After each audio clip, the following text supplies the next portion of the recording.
Hello students, हम solid state physics 1 का chapter number 1 पढ़ रहे थे। आज हम उसका नेक्स्ट टॉपिक पढ़ते हैं, Wigner Seitz cell. A method for the construction of unit cell from the lattice points was given by Wiener sets. The procedure of the construction is as follows. Connect a given lattice point to all the nearby lattice points. सबसे पहले हम points draw करेंगे एक page पर, फिर हम उन lattice points को उनके करीबी लैटिस पॉइंट से ज्वाइन करेंगे। Draw normal bisectors of line connecting the lattice point. Normal bisectors draw करेंगे जैसा कि हमें फिग में दिखाया जा रहा है। The smallest volume enclosed by the normal is the required primitive cell.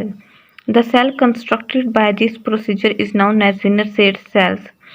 In the fig 1.9, a two-dimensional oblique lattice is constructed by this procedure, and a hexagon is the result. Similarly, for a three-dimensional BCC lattice, it is a truncated octahedron, and for a FCC lattice, it is a rhombic torica, respectively. Next है हमारे पास symmetry operation. Book में थोड़ा सा मेरे पास difficult लिखा हुआ है, तो फिर मैंने आपके लिए बहुत ही इजी नोट्स बना लिए हैं सिमेट्री ऑपरेशन के, तो मैं आपको यहाँ से समझा देती हूँ। Symmetry operation in crystal structure. Symmetry operation is that operation which, when applied to a crystal structure, leaves the structure invariant, i.e., the environment of crystal structure remains same. यानी सिमेट्री ऑपरेशन वो operation होते हैं जब वो crystal structure पर जब वो apply किए जाते हैं तो वो क्रिस्टल स्ट्रक्चर चेंज नहीं होती, वो सेम की सेम ही रहती है। तो हमारे पास सिमेट्री ऑपरेशन की डिफरेंट टाइप्स हैं। Translation symmetry operation, reflection symmetry operation, rotation symmetry operation and inversion symmetry operation. तो सबसे पहले हम इनको स्टेप बाय स्टेप पढ़ते हैं। सबसे पहले हमारे पास translation symmetry operation. Translation symmetry operation is a operation which, when applied to a lattice point, gives you a new lattice point which has identical surrounding like first lattice point. हमने points draw किए हैं, फिर हमने points को join किया है जैसा कि यहाँ पर दिखाया गया है। हमने ये वाला पॉइंट इससे ड्रॉ किया, ज्वाइन किया, इस पॉइंट को हमने पी से ज्वाइन किया, आर वेक्टर और ये आर वेक्टर। अब हमने इनकी इक्वेशन लिखी, R plus T is equal to R. हमने अगर हम दो पॉइंट्स ज्वाइन कर रहे हैं तो इनकी इक्वेशन हमारे पास यूँ बनेगी, T is equal to n1a plus n2b। When n1 and where n1 and n2 are integers, a and b are fundamental operators. Next है हमारे पास reflection symmetry operation.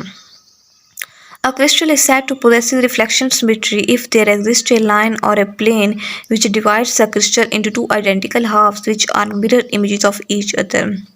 जैसा कि हमारे पास फिग दिखाई गई है, हमने एक सर्कल ड्रा किया, ये टू डायमेंशनल है। अगर हम इनमें इसको डिवाइड कर दें, एक लाइन लगा के पैरेलल लाइन या फिर इस तरह से लगा दें, तो वो दो हिस्सों में डिवाइड हो जाएगा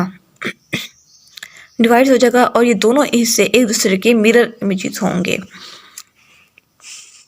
ये डायग्राम भी हमने ड्रॉ कर लिया है, ये भी हमारे पास रिफ्लेक्शन सिमेट्री की एग्जाम्पल है। नेक्स्ट है हमारे पास रोटेशन सिमेट्री। रोटेशन सिमेट्री की हम डेफिनेशन देख लेते हैं, फिर हम इसके डायग्राम देख लेंगे। A crystal is said to possesses rotational symmetry if crystal remains invariant after rotating through angle theta. यानी कि अगर हम क्रिस्टल को रोटेट कराएं तो वो इनवेरिएंट रहता है, चेंज रहता है थ्रू एंगल थीटा। हमारे पास है equation n theta is equal to 360 degree. Theta हमारे पास होता है, जब एन इस साइड पे अगर डिवाइड हो जाएगा तो theta is equal to 360 degree over n. N हमारे पास होता है 1 2 3 4, जबकि n not is equal to 5 and n not is equal to 7। हमारे पास एन की 5 और 7 टाइप जो है वो एग्जिस्ट नहीं करती। क्यों नहीं करती, ये हम अपनी नेक्स्ट वीडियो में देखेंगे। अब हम इसकी बाकी मज़ीद डायग्राम देख लेते हैं। जब हम इनको रोटेट करवाते हैं, ये हमारे पास A B C D.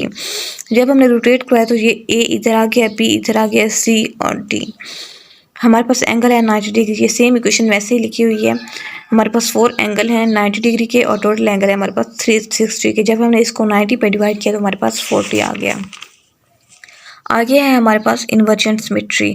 It is applicable only to 3D crystal lattice. It is a point operation. A crystal is said to possess inversion symmetry if for every lattice point at position R there exists a lattice point at position minus R. It is applicable to three-dimensional lattices only and it is a point operation.